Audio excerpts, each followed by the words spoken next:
নবীজির কারণে তো এক নেকি দিয়ে এই উম্মত পার হবে, নেকি ছাড়াও পার হবে। কি এক নেকি দিয়ে পার হবে? একজনের এক নেকি থাকবে আর আরেকজনের এক নেকি দরকার হবে। আল্লাহ ওরে ছেড়া দিবে, যা এক নেকি নিয়ে আয়, দেখি কিয়ামতের মাঠে কে দেয়।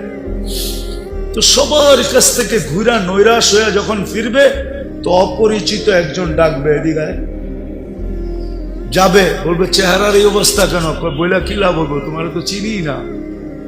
জাগরে চিনি তাদের কাছে বলতে বলতেই তো চেহারার এই অবস্থা।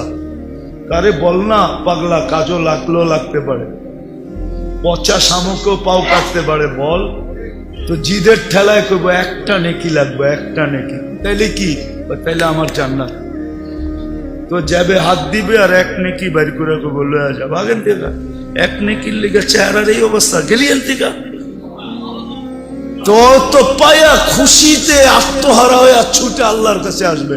আল্লাহ বলবে এত খুশি, এক নেকি পেয়ে গেছে, পাশ। আল্লাহর সামনে দাঁড়ায় পাশ, এক নেকি নিয়ে আইছে। আল্লাহ বলবে এক নেকি কে দিল? তো ভাবছেন কিয়ামতের মাঠে আপনিই আছেন আর কেউ নাই? আল্লাহ বলবো রে ডাইকা নিয়ে আয়। তো ডাইকা আসবো, বলছে আল্লাহ ডাকে, নেকি দিলাম, বিপদেও পড়লাম, এতক্ষণ তো দূরে খাড়ানো ছিলাম, বালাই ছিলাম। তো যাওয়ার পরে আল্লাহ জিজ্ঞেস করবে কিরে নেকি দিলি কেন? তো ওর ভিতরে বাবায়া পড়বো, বাপ। বাপ বোঝেন না? দেখেন না বাপ?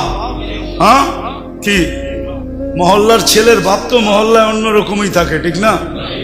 কি কন?